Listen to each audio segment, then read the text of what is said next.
الحمدللہ رب العالمین والعاقبۃ للمتقین والصلاة والسلام علی اشرف الانبیاء والمرسلین وعلی آلہ وصحبہ اجمعین اما بعد فاعوذ باللہ السمیع العلیم من الشیطان الرجیم بسم اللہ الرحمن الرحیم کل نفس ذائقۃ الموت وانما توفون اجورکم یوم القیامہ فمن زحزح عن النار وادخل الجنۃ فقد فاز وما الحیات الدنیا الا متاع الغرور صدق اللہ العظیم اللہم صلی علی محمد وعلی آل محمد کما صلیت علی ابراہیم وعلی آل ابراہیم انک حمید مجید اللہم بارک علی محمد وعلی آل محمد کما بارکت علی ابراہیم وعلی آل ابراہیم انک حمید مجید رب اشرح لی صدری ویسر لی امری واحلل عقدۃ من لسانی یفقہوا قولی۔ محترم ناظرین کرام، بزرگان دین اور میری عزیز ماؤں اور بہنوں بھائیوں، السلام علیکم ورحمۃ اللہ وبرکاتہ۔ ناظرین، میں آپ کا میزبان عبدالوہاب آپ کو پروگرام میں خوش آمدید کرتا ہوں، اور آپ سب حضرات سے میری گزارش ہے کہ ایک دفعہ سب آپ حضرات درود شریف پڑھیں اور درود و سلام پیش کریں حضور اکرم صلی اللہ علیہ وسلم پر، آپ کی آل اولاد پر، اصحابہ کرام پر، اور اللہ تعالیٰ مجھے اور آپ کو، ہم سب کو حضور اکرم صلی اللہ علیہ وسلم سے ایک قلبی تعلق، محبت کا تعلق، اور آپ کی آل اولاد سے، آپ کے صحابہ کرام سے مودت کا تعلق، محبت کا تعلق عطا فرمائے۔ اور دعا ہے اللہ تعالیٰ کل قیامت کے دن مجھے، آپ کو، ہم سب کو حضور اکرم صلی اللہ علیہ وسلم کی شفاعت کبریٰ عطا فرمائے اور آپ کے اہل بیت عظام کا قرب عطا فرمائے۔ ناظرین، اللہ رب العزت نے انسان کو ایک مختصر وقت کے لیے دنیا کے اندر بھیجا ہے۔ حقیقت میں دیکھا جائے تو اصل آخرت ہے، اور آخرت کی کامیابی ہی اصل کامیابی ہے۔ جہنم سے خلاصی، جہنم کے عذاب سے چھٹکارا، نجات جس کو حاصل ہو گیا وہ کامیاب ہے، اور جو جنت کے اندر داخل ہو گیا اللہ تعالیٰ نے اس کو ابدی کامیابی عطا فرما دی۔ قرآن پاک میں اللہ تعالیٰ نے ارشاد فرمایا، کل نفس ذائقۃ الموت، ہر نفس کو موت کا مزہ چکھنا ہے۔ تو یہ تو اب ایک بات ثابت ہو چکی، زندہ ہے جو بشر وہ موت کا مزہ چکھے گا۔ جب احمد مرسل ہی نہ رہے تو کون رہے گا؟ کائنات کے اندر اللہ تعالیٰ کو سب سے زیادہ محبوب جو شخصیت ہیں وہ حضور اکرم صلی اللہ علیہ وسلم کی ذات اقدس۔ جب آپ دنیا سے تشریف لے گئے تو اب آپ مجھے بتائیں کہ کون سی ایسی شخصیت ہے، کون سی ایسی ذات ہے جو دنیا میں رہے؟ الا انما کانت وفات محمد دلیل علی ان لیس للہ غالب، کہ دیکھو حضور اکرم صلی اللہ علیہ وسلم کا دنیا سے تشریف لے جانا اس بات پر دلالت کرتا ہے کہ اللہ کی ذات پر کوئی غالب نہیں۔ وما محمد الا رسول قد خلت من قبلہ الرسل افئن مات او قتل انقلبتم علی اعقابکم ومن ينقلب على عقبیہ فلن یضر اللہ شیئا وسیجزی اللہ الشاکرین۔ دیکھیں یہاں پہ اللہ کیا فرماتے ہیں، کیا مفہوم ہے کہ محمد صلی اللہ علیہ وسلم اللہ کے رسول ہیں، اور آپ سے پہلے بھی کئی انبیاء کرام گزرے ہیں، آپ تو خاتم الانبیاء ہیں، آپ آخر میں آئے ہیں، لیکن آپ سے پہلے بھی قد خلت من قبلہ الرسل، آپ سے پہلے بھی انبیاء کرام گزر گئے، کہ اگر آپ کا انتقال ہو جائے یا آپ کو قتل کر دیا جائے تو کیا تم لوگ جو ہے وہ الٹے پاؤں پھر جاؤ گے؟ تو اللہ فرماتا ہے کہ دیکھو تمہارا دین سے پھر جانا اسلام کو چھوڑ دینا یہ اللہ کو کوئی نقصان نہیں پہنچا سکتا، اللہ کی ذات کو کوئی فرق نہیں پڑے۔ اور پھر فرماتے ہیں اللہ تعالیٰ وَسَيَجْزِي اللَّهُ الشَّاكِرِينَ کہ ان قریب اللہ تعالیٰ جو شکر گزار لوگ ہیں، بندے ہیں، ان کو اللہ جزا دے گا، ان کو اللہ بہترین بدلہ عطا فرمائے۔ تو لہذا ناظرین، یہ جو اللہ نے زندگی دی ہے، مختصر سی زندگی، 60 63 سال کی زندگی، یہ امتحان گاہ ہے۔ اللہ تعالیٰ نے اس دنیا کے اندر ہمیں بھیجا کس لیے؟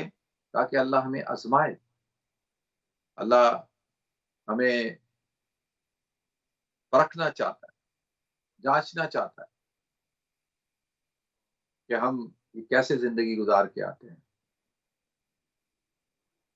اور زندگی جو ہے وہ جو اصل زندگی ہے وہ تو آخرت کی زندگی ہے، لیکن آج کا جو انسان ہے، جو اس کی پورا جو مدار ہے، گھومتا ہے جس چیز کے ارد گرد، وہ حیات ہے، حیات۔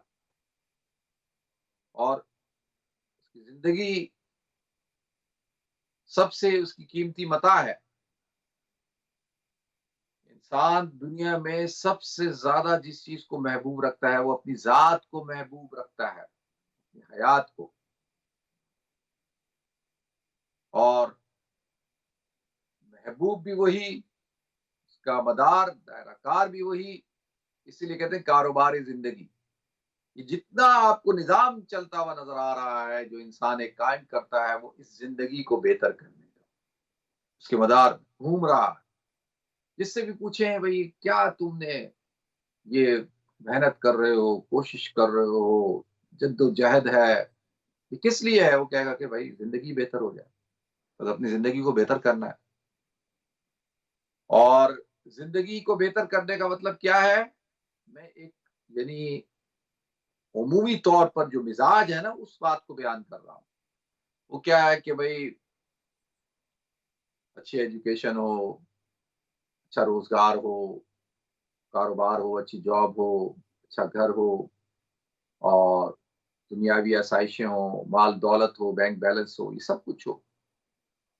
اور وہ یہ سمجھتا ہے کہ بس یہی جو ہے وہ میری متاع ہے، یہ سب کچھ مجھے حاصل ہو گیا تو بس میری زندگی کا مجھے مقصد حاصل ہو گیا۔ اب آپ دیکھیں کہ انسان جو ہے مقصد کو حاصل کرنے کے لیے کتنی قربانی دیتا ہے نا۔ اور یہ جو فلسفہ شہادت ہے نا، جو اسلام کے اندر جو شہید کو جو اعزاز دیا گیا ہے، جو مقام دیا گیا ہے ناظرین، اس کی بنیادی وجہ یہ ہے کہ شہید جو ہوتا ہے، جو اپنی متاع حقیقی جو حیات ہے اس کو اللہ رب العزت کی ذات پر، اللہ کے دین کے لیے کیا کرتا ہے؟ قربان کر دیتا ہے۔ آپ دیکھیں کہ ہر شخص اپنی جان کو بچانے کی فکر میں ہوتا ہے، ہر شخص۔ جان سب کو محبوب ہوتی ہے، سب کو عزیز ہوتی ہے۔ تو اب جو شخص اپنی محبوب اور اپنی جو سب سے قیمتی چیز ہے اس کو جب قربان کر دے کسی کاز کے لیے، کسی کی، لیکن جب کوئی شخص اپنے وطن پہ قربان ہو جاتا ہے تو کیا کہتے ہیں اس کو؟ کہتے ہیں کہ جی اس کو نشان حیدر دو، اس کو ستارہ جرت دو، یہ ایک عظیم شخص تھا، اس نے اپنے آپ کو قربان کر دیا وطن کے اوپر۔ اب وطن، وطن کی ایک اہمیت ہے، ملک کی ایک اہمیت ہوتی ہے، اس کا ایک مقام ہوتا ہے، اس کی حفاظت کے لیے اپنی قربانی پیش کرتے ہیں لوگ، فوجی قربانیاں پیش کرتے ہیں۔ تو لہذا ناظرین، اصل چیز کیا ہے؟ وہ حیات ہے نا۔ تو اسی لیے اللہ کہتا ہے جب حیات کو تم قربان کرتے ہو اپنی زندگی کو، تو پھر اللہ تعالیٰ اگر وہ مقصد کے لیے ہو تو اللہ تعالیٰ پھر اس کو حیات ابدی عطا فرماتے تھے. وہ حیات ابدی کیا ہے؟ شہادت. جب تک کہ وہ جنت کے اندر اس کا داخلہ نہ ہو جائے اس کو ایک خاص قسم کی حیات مل جاتی ہے جس کا شعور میں اور آپ نہیں رکھ سکتے. تو لہذا ناظرین، کل نفس ذائقۃ الموت، ہر نفس سے موت کا مزہ چکھنا ہے. حضرت خالد بن ولید رضی اللہ تعالیٰ عنہ بستر پہ بیمار ہیں، لیٹے ہوئے ہیں، جسم کا کوئی حصہ نہیں بچا تھا ناظرین جس کے اوپر زخم نہ ہو. اپنے آپ کو چھوڑ دیا کرتے تھے میدان جنگ میں کہ بس مجھے شہادت نصیب ہو جائے. لیکن اللہ تعالیٰ نے کا ایک نظام ہے، کیونکہ سیف اللہ لقب تھا، سیف اللہ اللہ کی تلوار، تو لہذا ان کی کو یہ سعادت وہ حاصل نہیں کر سکے، بستر پہ موت. تو لہذا ایک انسان تمنا کرتا ہے کس چیز کی؟ کہ بھائی اس کی زندگی کا ایک مقصد بن جائے اور یہ زندگی کسی عالی مقصد میں لگ جائے، گزر جائے اور اس پہ ہی قربان ہو جائے. تو پھر اللہ تعالیٰ پھر اس کو اعزاز دے دیتے ہیں، اللہ تعالیٰ اس کو مقام دے دیتے ہیں. لہذا ناظرین، عرض یہ میں کر رہا تھا کہ جو عظیم شخصیات ہوتی ہیں، جو مقدس شخصیات ہوتی ہیں، ان کے سامنے ایک مقصد ہوتا ہے، ان کے سامنے ایک گول ہوتا ہے جس کو وہ اچیو کرنا چاہتے ہیں، جس کے لیے وہ اپنا تن من دھن سب کچھ قربان کر دیتے ہیں. تو یہ جو شہادتوں کا جو سلسلہ ہے، یہ جو شروع ہوا شہادتوں کا سلسلہ، یہ جاری اور ساری ہے. ابتدا بدر کے شہداء حضرت عثمان بن مظعون، اور پھر بدر کے شہداء حضرت سمیہ، حضرت عمار بن یاسر، پہلی شہید خاتون حضرت سمیہ رضی اللہ تعالی عنہا، عثمان بن مظعون مدینہ کے پہلے مظلوم شہید، شہدائے بدر، شہدائے احد. اور یہ سلسلہ کس چیز کا تھا ناظرین؟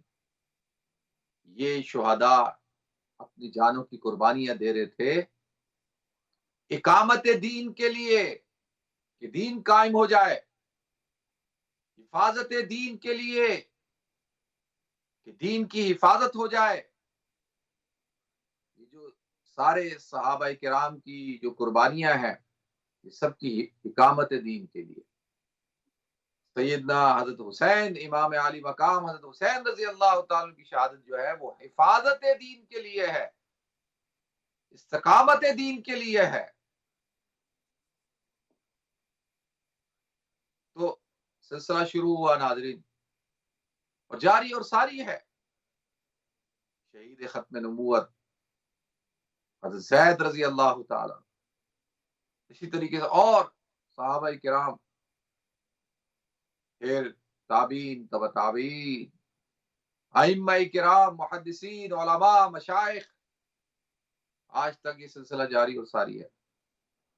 تو اللہ فرماتا ہے دیکھو، کل نفس ذائقۃ الموت وانما توفون اجورکم یوم القیامہ،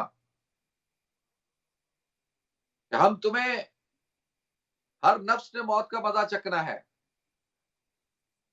یہ تو ہو نہیں سکتا کہ کوئی آدمی بھی موت سے بچ جائے. اینما تکونوا یدرککم الموت، تم جہاں کہیں پہ ہو وہاں تمہیں موت آ لے گی، پکڑ لے گی. ولو کنتم فی برج مشیدہ. تو جو موت ہے ناظرین، اس سے کوئی بچ نہیں سکتا. تو کل نفس ذائقۃ الموت، ہر نفس نے موت کا مزہ چکھنا ہے.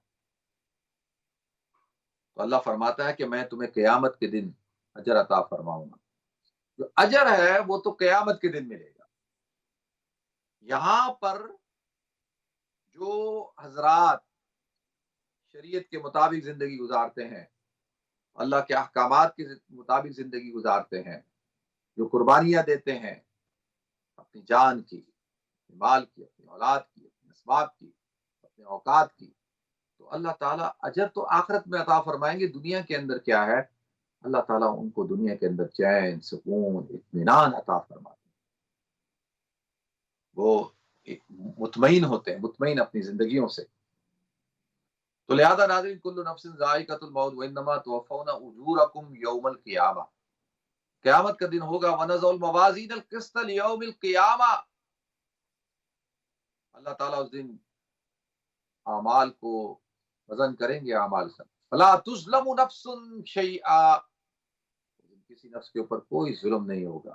دنیا میں تو بظاہر بظاہر یزید کامیاب ہو گیا، ظاہری طور پر میں اس کو کامیابی نہیں سمجھتا کہ حکومت کا مل جانا، حکومت کا حاصل ہو جانا، اور وہ بھی کتنے سال تک سر حضرات، 2-2.5 سال تک، کتنے سال تک رہا، 2.5 سال تک۔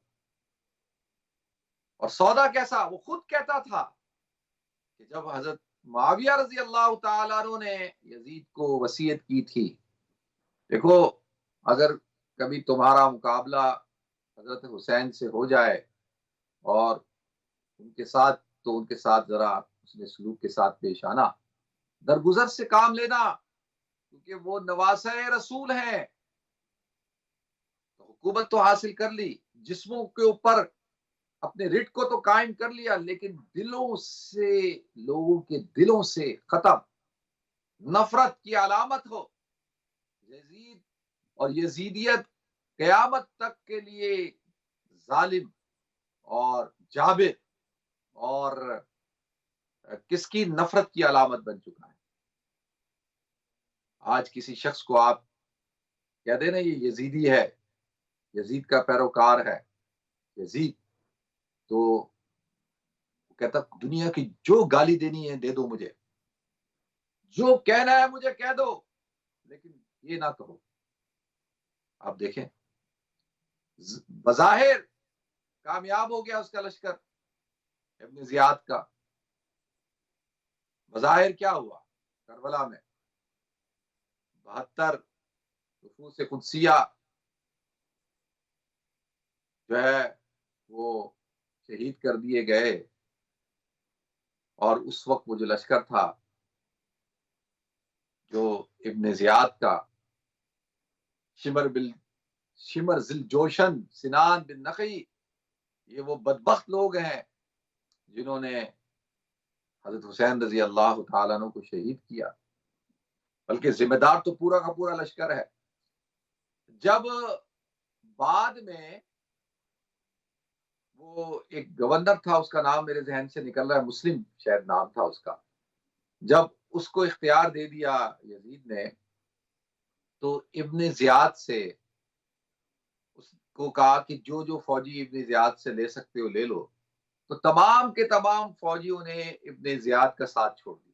بعد میں حال اس کا کیا ہوا تھا ابن زیاد کا، تو فوجی جب چھوڑ کر جا رہے تھے تو اس نے کہا کہ تم لوگ مجھے چھوڑ کے جا رہے ہو، انہوں نے کہا تیرے ساتھ رہ کر تو ہم نے نواسہ رسول کے خون سے اپنے ہاتھوں کو رنگ لیا، اتنا بڑا گناہ ہم سے سرزد ہو گیا، تو تیرا ساتھ جو ہے وہ تو بربادی اور تباہی کا باعث ہے، تیرے ساتھ نہیں رہنا۔